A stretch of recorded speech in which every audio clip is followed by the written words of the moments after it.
Hi there, everyone. Welcome back to Press for Truth TV. Today is Tuesday, October the 9th, 2012, and today we're going to be talking about genetically modified organisms. And as some of you may recall, just last week we were talking about the fact that there's been an initiative taken in California under Prop 37 to label GMOs, and this has caused the mega corporation Monsanto to clamp down on that and try to stop that from happening. Monsanto may now have to deal with the whole province of Ontario, as there is also an initiative being kickstarted here to label GMOs in the grocery stores. And today we're going to be speaking with Zach Schieck. This is the man who took the initiative to launch this campaign to have GMOs labeled in our grocery stores. So Zach, thank you so much for taking the time to speak with us today at Press for Truth TV. Thank you very much, Dan. All right, man. So why don't you start us off, just for anybody who's watching this who might not be familiar with what GMOs are in the first place, or what the whole issue is all about. Why don't you just let people know what is the issue here with GMOs, and what led you to the point of wanting to take this initiative to have the GMOs labeled in our grocery stores? Okay, of course. My story started a long time ago when I was born. I was born with over 350 food allergies. I also suffered from weight gain because I wasn't able to eat healthy foods, and quite a few different other factors that came into play. But when I went over to Britain, where most of my family was from, was the very first time that I ever noticed anything about GMOs. And it was the very first time I ever saw something that said contains no GMOs on a product that I was reading. So it got me kind of thinking. And when I went back to Canada, I obviously looked into it a little bit more, started researching a little bit on my own. I got very much into my health when I was about 16, 17, and started reading much more about natural health and how to basically heal yourself from the inside out through food. It wasn't until I started working at the Big Carrot in Toronto that I really got on board with what are GMOs and what's happening behind the scenes and what's happening to our food. Basically, the first GMO plant that was ever created, I believe, was a tomato in 1996. And it was basically created to just be fresher and look better in the supermarket. It would last longer on the shelf. Since then, many, many plants and as well as animals have now been genetically modified underneath our noses. You've got corn, which is now 99% genetically modified. You've got your soy, which is now 99% genetically modified. And before I get into that, I should explain a little bit more about what GMOs are. When you genetically modify something, what you're doing is you're taking a bacteria or a gene from a certain animal, and you're basically inserting it, you're forcing it by shooting it with a gene gun into another species to have it create certain traits. So strawberries, for example, there are certain conventional strawberries that are genetically modified with a trait from an Arctic flounder in order for them to grow longer and not be affected by frost. But you've got all of your soy, all of your corn, all of your canola, all of your sugar, which was done in 2 years. They've now genetically modified sugar beets as well. So whenever you see conventional sugar, you can pretty much guarantee yourself on this side of the world that it is genetically modified. Right, and you mentioned that you saw these labels when you were over there in the UK. What's the difference between what's going on in Europe compared to the GMOs here in Canada? How does the labeling differ from there to here? That's a great question, Dan, and that's a huge issue that's going on right now, especially within California. You've got maybe 500 acres of GMO crops. I've looked into this a little bit further, and I'm still researching it further now, but maybe 500 acres of genetically modified crops in Europe. There's mandatory labeling on everything. The genetically modified crops that are used there are basically used to feed animals, conventional animals, but not to feed people. The threat to them is so high that they've outlawed any products. I mean, Russia and France have now got on board and outlawed BT corn from Monsanto, which produces its own pesticide, from being in their countries, which may spur a European ban or maybe even a worldwide ban after that. But basically, most of the GMO crops are grown over here on the western side of the world because we don't have any labeling. We have almost, I believe, in between 200 and 300 million hectares of GM crops or genetically engineered foods here on the western side of the world, and zero labeling, when they have maybe 500 acres hectares in Europe, and there is mandatory labeling everywhere. There's mandatory labeling over 50 countries worldwide, and it's absurd to me, as the Western world would not have mandatory labeling, where you have people that are ingesting the most of this food, or the majority of it. Absolutely. Well, I know that it was recently in France that those scientists conducted that study into the case of a lifelong study with lab rats. What do you know about that case, or maybe you can explain to people what came about from that scientific research, which studied the effects of GMO on an entire lifespan, which has never been done up until that point. Well, that's another really good point. The fact that it has never been done up until this point. Monsanto does all of its own testing. They don't actually, the government and the FDA do not require any third party testing. They just trust that Monsanto is doing what they're doing, excuse me, doing their own testing, and what they're doing is proven safe by them. Um, with that test, I am still researching into that a little bit. There are a couple of errors brought up. The only thing you have to really take note of nowadays is that you've got two sides to this. You've got Monsanto, you've got a whole bunch of companies that support Monsanto on one side, and this is what's going on in California, and they're putting money into ad campaigns to make the consumer think something else. So, I mean, I've got to actually research that more before taking that on, before taking that exact study on. But I did research it slightly, and they did use some maize corn with rats. The reason they use rats and mice is because they can obviously breed faster than humans, and you'll see these genetic traits or any genetic alterations that to the foods that they're eating, you'll see that down the line much quicker than you'll see in a human in a 20 or 40-year lifespan. The main thing that I'm asking for now with www.labelgmos.net, which is what we started, is basically the mandatory labeling of GMOs. I'm not asking that genetically modified crops be stopped. We're not asking that they cease in existence. We're just asking that you let the consumer know and you let the consumer decide. Well, consumers should have the right to know what they're ingesting, no doubt. And I think that's another important point to make is the fact that we can't just go by what these companies are telling us. We'll often see words like all natural. Well, that doesn't necessarily mean anymore that it does not contain GMO foods. Are you familiar with the recent fact that the big food company Whole Foods has recently been caught selling genetically modified organisms? And I think it's safe to say the majority of their customers are assuming that they are buying organic when in fact they are not. Have you heard of that? I have heard of that. It goes even deeper, Dan, with YouTube actually taking the video off the internet, which shows you right there the ad campaigns and the money that you're and the power that you're going up against. You can't even have the freedom of speech to say and ask what's actually in your food over here. And I am familiar with that. It was, I believe, the Organic Spies. They went into a Whole Foods and asked an employee if Whole Foods sells genetically modified, sells food with genetically modified organisms in them or genetically engineered foods. And the employee said no.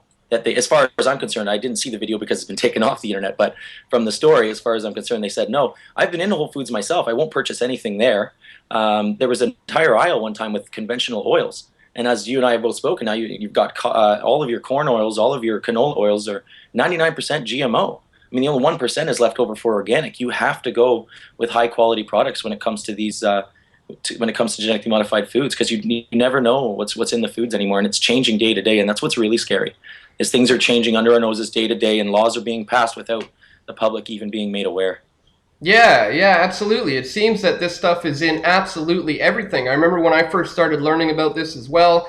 That's when I started paying attention to some of the labels and some of the everyday stuff that I was eating. And to my surprise, I'm finding out that genetically modified corn, for instance, is in almost everything. Almost And everything. of course, we have a lot of kids, ingesting these processed foods at a alarming rate. Do you think that this affects children in a different way than adults, or has there been studies conducted in that area? See, Um, and that's Dan. That's a great question. Again, it's just that's where legality comes into play because again, Monsanto does all of their own testing. When it's hard to actually say these products, you can't just come out and say this causes allergies or this causes this. I mean, there are studies, there's independent studies that show this. Is there a major study that's been done? There has yet to be one by Monsanto or by the FDA or by the EPA. They'll refuse to do one, or they'll have Monsanto do their own studies. If they were my own children, I could definitely say when I do have children, they won't be eating any GMO crops whatsoever or GMO foods whatsoever. And funny that you bring it up. A friend of mine pointed out, Dr. Mercola just recently put out a statement that said there are many, many doctors right now, and I've known this for a while that there are many doctors, but I didn't know that there were many politicians on the side of Monsanto that don't have their families eat genetically engineered foods. They'll eat organic foods while promoting genetically engineered foods to the public. And that has to create some kind of questions right there. The fact that Monsanto won't put labels, if you're proud of your product, basically this is what I say, if you're proud of your product, why not label it? You know what I mean? If I created something and I was proud of it, I wanted the public to know, I would label it. I would let them know what it is. Absolutely. As I understand it, they don't even eat GMOs in their own cafeterias at the Monsanto offices. They don't. They don't. No. But Yeah, that it's certainly goes to that certainly goes to say something about their own product that they're pushing there. So what kind of things can people do to try to avoid these things? I mean, it's getting, as you said, more and more difficult these days. Is there certain things that people can keep in mind when they're trying to be more healthy for themselves, for their family, and to try to avoid what's in 90% of the food? What kind of things can people do to stay away from GMOs? Of course. Well, us in Toronto, you can go to places such as the Big Carrot. There are certain, basically, I would almost call them grocery stores, but I call them a natural foods co-op as well, or natural food stores that you can go to where you can connect on a more deeper level with either farmers or with people who know what they're talking about with their food, as opposed to the whole food situation we were discussing before. The Big Carrot, for example, they've got a standard. All of their products have to meet a certain standard. None of their products can be genetically modified whatsoever. So I know that they do quarterly analysis on their products with the nutritionists and go around. One of the best things that you can do, though, is start to go out to a farmer's market. Next time you're at a farmer's market, start talking to some of the farmers. Start asking the farmers what is in the food. If you meet a farmer who grows food with integrity, they will be happy to tell you what's in their food. They'll be happy to tell you because you're a happy consumer. And you're an educated consumer as well, and you're educating yourself. But it comes down to education, and it comes down to awareness. I can tell you the major crops that are genetically modified right now are your corn, your soy, your canola, your sugar beets, papaya, some strawberries, some potatoes, soon to be rice, soon to be alfalfa, which is a huge one, and bye-bye organic industry if that happens. I really hope that we can stop that before it does, because I'm sure if you know much about farming, they have to lay a bed of alfalfa down on any organic farm in order to create nitrogen in the soil. They also feed it to all organic animals because the soy and the corn are all genetically modified now. And most of my clients, I am a personal trainer as well, and I run a few classes in different gyms here around the city. But most of my clients ask me the same question as you. And when I tell them more and more about their food, they end up saying, I don't want to eat food anymore. I'm scared of food now. And the best question that I was asked just recently was, how far do you go? How far do you go with this? And I answered back with, how much do you care? Do you know what I mean? Because the more you find out, the more you are going to become a little bit scared about your food. The more you're going to become aware about your food, and it might either intrigue you to learn learn more, or go further with it, or it might stop you and really scare you. And that's, if you're in that situation, I would highly suggest finding a community that's supportive of education and prevention in those departments. You can follow me on Twitter. You can follow me at Zachary Schieck, or Zachary.Schieck. My last name is Schieck. And labelgmos.net is our petition. So you can start shopping organically. There are a couple, obviously, factors to organic farming, but that come into play. Like if you're eating organic foods all the time and they are from different countries, the fact that they're flown into our country during wintertime ends up causing more CO2 emissions. So it doesn't make sense. But eat local, eat sustainable, and eat seasonably. Those are the best things that I can tell you. Find a farmer. Go to Cumbrae Farms, go to Rowe Farms. If you're having meat, go and find, if you're vegan, if you're vegetarian, go and find a farmer, connect with them, ask them what's in their food, what's in your food that you're eating. Absolutely. That's some excellent advice right there. We have to continue to support the family-run farms. We know that Monsanto is trying to get rid of them all and put in their own factory-run farms that's producing this frankenfood. So no doubt we have to support the local farmers. That's some excellent advice. So why don't you let us know once more, for people who are watching this who want to get involved. You have launched a petition, and you are basically collecting signatures now. That is a huge step in the right direction as far as having these GMOs labeled. Let everybody know where they can go to sign up to that petition. Definitely. It is at www.labelgmos, that's all one word, gmos.net. And you can sign the petition on there. You can actually get more information right off of there as well, and some more links. And again, you can follow me on Twitter at Zachary Schieck. But mainly, I'm looking for a million signatures on the petition. we've already started. We're already campaigning. We'll be working with companies like Vega. I am an ambassador for Lululemon as well, and we're going to be getting on board with the Big Carrot here in Toronto and the Non-GMO Project, as well as a number of other companies that are coming forth now as well. I mean, I didn't know before that there was so much support from these other corporations. I mean, you think corporation, you think bad, you think evil most of the time, Right. but there actually is some support from other corporations to keep the integrity of their products, and I appreciate that. I appreciate that so much. Basically, we just want to get it mandatory labeled because it's too much to go and fight Monsanto in the ring. You know what I mean? You have to start a grassroots movement. You have to get it from the ground up, and mandatory labeling is the best way to do it. If the consumer knew what was in their food nowadays, I bet they wouldn't want to eat it.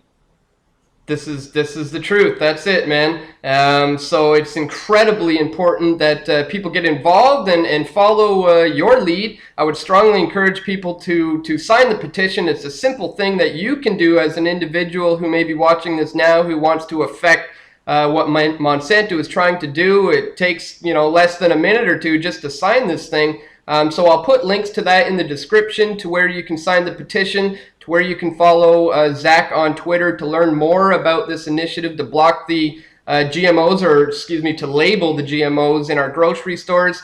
So once again, Zach, excellent information. Thank you once again for coming on, and we'll be bringing people towards your websites and your Twitter to help you in this awesome campaign that you've kickstarted. Thanks again, man. Thank you very much, Dan. All right, we'll talk to you later.